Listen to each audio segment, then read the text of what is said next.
உலக மக்கள் எல்லோருக்கும் வணக்கம். நான் உங்கள் ஜி கோபால் பேசுகிறேன். இன்னைக்கு நம்ம பேசக்கூடிய தலைப்பு ஜனவரி மாத பலன்கள். இப்போ ஜனவரி மாத பலன்கள் அப்படின்னாவே இந்த வருஷம் பிறக்கப் போகிறது.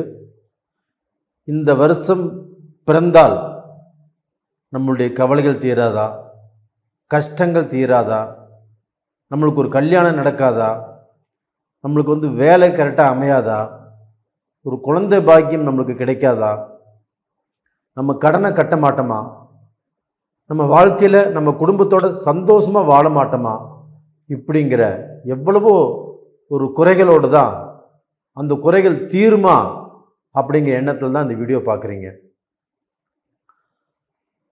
அப்போ இந்த எண்ணங்களாகப்பட்டது கண்டிப்பாக உங்களுக்கு நிறைவேறுனா நீங்கள் நினைக்கிறதுல 1/4 மடங்காவது கண்டிப்பாக அந்த இறைவன் நிறைவேற்றி கொடுப்பார். என்னையும் சேர்த்து தான் அந்த உங்களுடைய எண்ணங்கள் கண்டிப்பாக அந்த 1/4 மடங்காவது நிறைவேற்றி கொடுப்பார் அப்படிங்கிற எண்ணத்தோடு தான் நான் இந்த பதிவை ஆரம்பிக்கிறேன். கண்டிப்பாக நீங்கள் நல்லா இருப்பீங்க. துலாம் ராசி அப்படின்னாவே ஒரு சுறுசுறுப்பான ராசி, ஒரு வேகமான ராசி, கஷ்டப்படக்கூடிய ராசி. கஷ்டப்பட்டு ரொம்ப முன்னுக்கு அந்த கஷ்டப்பட்ட கஷ்டங்களாகப்பட்டது ஏராளமாக இருக்கும். அந்த கஷ்டத்தினால பார்க்க போனால் இவங்க வந்தது, இவங்க வளர்ந்தது, இவங்களுடைய ஸ்டேட்டஸு கம்மியாக தான் இருக்கும். ஏன்னா இவங்க கஷ்டப்பட்டு அடுத்தவங்களுக்கு கொடுத்து அழகு பார்ப்பதில் இவங்க ரொம்ப நல்லவங்க. அது பார்க்க போனால் அண்ணன் தம்பியாக இருக்கலாம், அக்கா தங்கச்சியாக இருக்கலாம், உறவு முறைகளாக இருக்கலாம், பழக்க வழக்கங்களாக இருக்கலாம். அப்படி எல்லாத்துக்குமே கொடுத்து கொடுத்து கொடுத்து கொடுத்து ரொம்பவுமே தேஞ்சு போனவங்க, ரொம்பவுமே பார்க்க போன வாழ்க்கையில் நல்ல நிலைமைக்கு வர முடியாதவங்க, கொடுத்து அந்த அனுபவத்தை பெற்றவர்கள் சொல்லலாம். அவர்களுக்கு தான் இந்த பதிவு. அப்போ துலாம் ராசினா இந்த மாத கிரக அடைவுகள் எப்படி இருக்குதுன்னா, துலாம் ராசிக்கு 2ஆம் இடத்தில் சுக்கிரனும் புதனும், 3ஆம் இடத்தில் செவ்வாயும் சூரியனும், 5ஆம் இடத்தில் சனி பகவான், 6ஆம் இடத்தில் ராகு பகவான், 7ஆம் இடத்தில் குரு பகவான், உங்கள் ராசிக்கு 12ஆம் இடத்தில் கேது பகவான். இது இந்த மாத கிரக அடைவுகள். அப்போ துலாம் ராசியை பொறுத்த வரைக்கும் மோஸ்ட்லி எல்லா கிரகங்களும் உங்களுக்கு நல்ல பலனை கொடுக்கக்கூடிய தருவாயில் தான் இப்போ இருக்குதுட்டான். அப்போ நான் இப்போ சொல்லிட்டு வரக்கூடிய 12 ராசிகள்லேயே இந்த துலாம் ராசி தான் நம்பர் 1 அப்படிங்கிற இடத்துக்கு அந்த கிரகங்கள் சாதகமாக இருக்கிறது, பின்னி பிணைந்து அப்படின்னு சொல்லலாம். எப்படின்னு பார்க்கலாம். அப்போ துலாம் ராசிக்கு 2ஆம் இடத்தில் தன்னுடைய ராசி அதிபதி சுக்கிர பகவான் எங்கே விருச்சிகத்தில் செவ்வாயுடைய வீட்டில் இருக்கிறாங்க. அப்போ அந்த செவ்வாய் பகவானை குரு பகவான் 9ஆம் பார்வையாக அந்த குரு பகவான் செவ்வாயை பார்த்துட்டாங்க. இது குரு மங்கள யோகம். அப்போ அந்த குரு மங்கள யோகத்தினால செவ்வாய் பலம் பெறுகிறார். அப்போ செவ்வாய் இருக்கக்கூடிய வீட்டுக்கும் அந்த பலம், அந்த வீட்டில் சுக்கிர பகவான் இருக்கிறாங்க. அப்போ அந்த சுக்கிர பகவானும் பலம் வாங்கிக்கிறாரு. அப்போ டோட்டலாக பார்த்தீங்கன்னா துலாமுடைய ராசிநாதன் சுக்கிர பகவான் பலசாலி ஆகிறார். அப்போ ஒரு ராசி நல்லா இருந்துட்டாவே கண்டிப்பாக அவங்கனால ஜெயிக்க முடியும், வாழ்க்கையில் சாதிக்க முடியும், சம்பாதிக்க முடியும், தான் எதிர்த்து போராடி நிலைத்து நிற்க முடியும். இது எல்லாமே அமையும். அப்போ அந்த சுக்கிர பகவான் நல்லா அமைச்சிட்டாருங்களா. இது போக இவங்களுக்கு பார்க்க போனால் 9ஆம் இடத்து அதிபதி 12ஆம் இடத்து அதிபதி யாருன்னா புதன் பகவான். அந்த புதன் பகவானும் விருச்சிகத்தில் தான் இருக்கிறாங்க 7ஆம் தேதி வரைக்கும். 7ஆம் தேதிக்கு மேலே தனுசுக்கு போயிடுவாங்க. அப்போ அந்த தனுசுக்கு போகிறாருன்னா அந்த தனுசுக்கு போகும்போது அந்த 9ஆம் இடத்து அதிபதி பாக்கியாதிபதியை அந்த குரு பகவான் அந்த புதன் பகவானையும் பார்த்துடுறாங்க. அப்போ அந்த குரு பகவான் புதன் பகவானை பார்ப்பதால் அந்த பாக்கியம், அந்த பாக்கியஸ்தானம் 9ஆம் இடம். அப்போ இந்த 9ஆம் இடத்து அதிபதி உங்களுக்கு ஏதாவது ரூபத்தில் ஒரு அதிர்ஷ்டத்தை கொடுப்பாரு, ஒரு பாக்கியத்தை கொடுப்பாரு, ஒரு நல்ல தொழிலை கொடுப்பாரு, ஒரு நல்ல செல்வாக்கை கொடுப்பாரு, நல்ல செல்வந்தர்களுடைய கனெக்ஷனை கொடுப்பாரு. ஏதாவது ரூபத்தில் நீங்கள் மேலே வருவதற்குண்டான வாய்ப்புகளை அந்த புதன் பகவான் அள்ளி கொடுப்பாரு. கவலையே படாதீங்க, தைரியமாக இருங்க, தன்னம்பிக்கையோடு இருங்க. கண்டிப்பாக நீ ஜெயிப்பது நீங்கள் தான். அடுத்ததாக செவ்வாய் பகவானும் சூரிய பகவானும் இருக்கிறாங்க. அப்போ அந்த செவ்வாய் பகவானையும் சூரிய பகவானையும் குரு பகவான் ஆப்பட்டது 9ஆம் பார்வையாக பார்க்குறாங்க. அப்போ அந்த செவ்வாய் பகவானுங்கிறது யாரு? உங்களுடைய தனாதிபதி. அப்போ அந்த செவ்வாய் பகவானை அந்த குரு பகவான் ஆப்பட்டது பார்க்கிறார். அந்த சூரிய பகவானுங்கிறது யாரு? உங்களுக்கு பார்க்க போனால் 10ஆம் இடத்து அதிபதி. அப்போ அந்த 10ஆம் இடத்து அதிபதி சூரிய பகவான், செவ்வாய் பகவான் தனாதிபதியும் தொழிலாதிபதி ஜீவனாதிபதியும் அந்த குரு பகவான் பார்க்குறாங்க. அப்படி குரு பகவான் பார்க்கும்போது தனாதிபதியும் நல்ல பொசிஷனுக்கு வந்துட்டாரு, தொழில் ஸ்தானாதிபதியும் குரு பார்த்துட்டாரு. அப்போ அந்த குரு பார்க்கக்கூடிய அந்த அமைப்பாகப்பட்டது அந்த சூரியனாகப்பட்டது சூரியனுடைய வீட்டையும் குரு பார்த்து அந்த சூரியனையும் குரு பார்க்குறாங்க. அப்போ இதனால் அந்த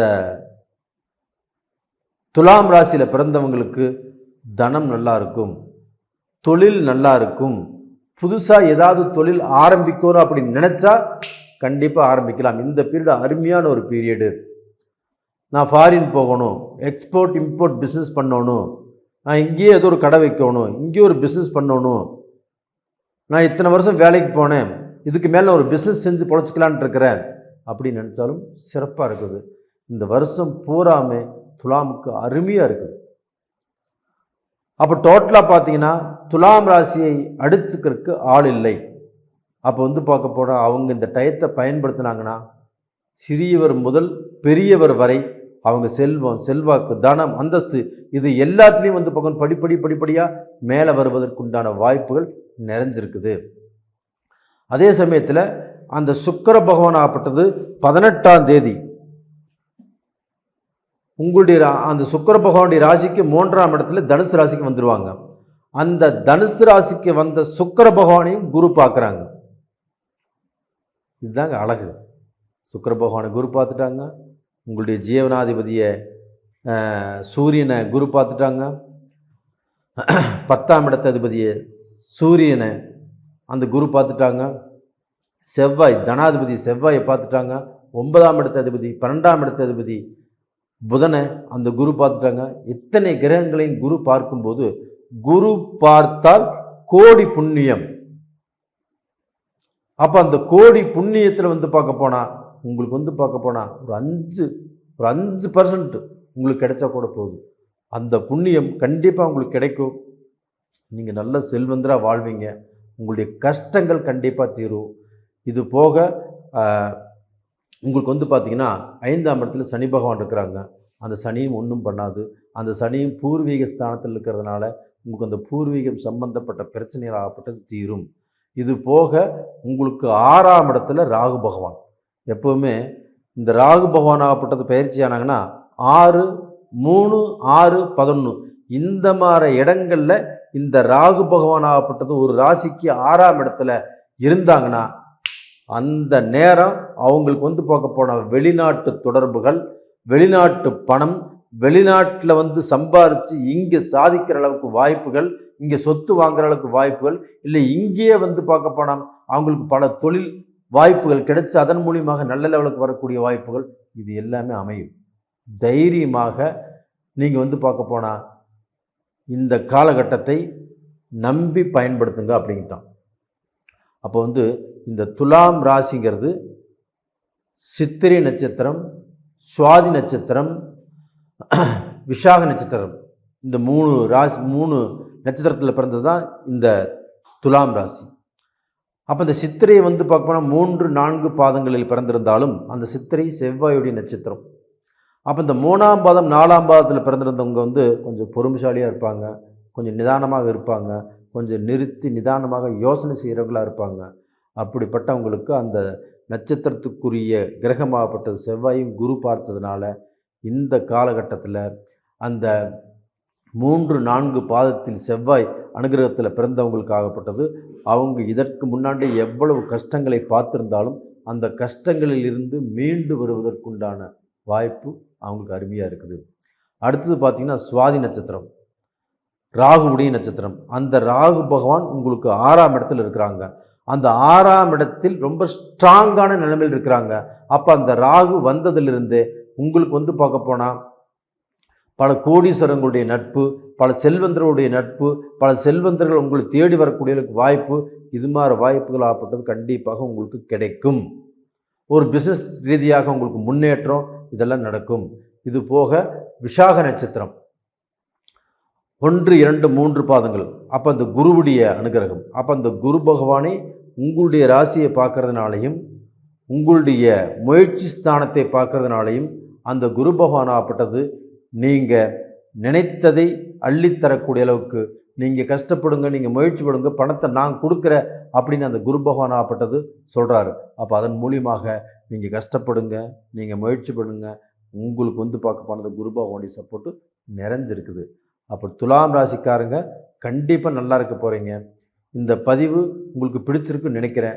பிடிச்சிருந்தா லைக் பண்ணுங்கள், சப்ஸ்கிரைப் பண்ணுங்கள், ஆல் அப்படிங்கிற பெல் பட்டனையும் ப்ரெஸ் பண்ணிக்கோங்க. நேயர்களே, உங்களுக்கு வந்து ஏதாவது டவுட் இருந்துச்சுன்னா, இல்லை இப்போ என்ன தசை நடக்குது, என்ன புத்தி நடக்குது, இது நம்மளுக்கு இந்த இந்த தசா புத்திகள் சிறப்பாக இருந்துச்சுன்னா நமக்கு இந்த பலனாகப்பட்டது 100 மடங்கு நம்மளுக்கு பேசும். அதனால் நம்மளுக்கு வந்து நடக்கக்கூடிய தசா புத்திகள் சாதகமாக பாதகமாக அப்படிங்கிறத நீங்கள் பார்த்துக்கோங்க.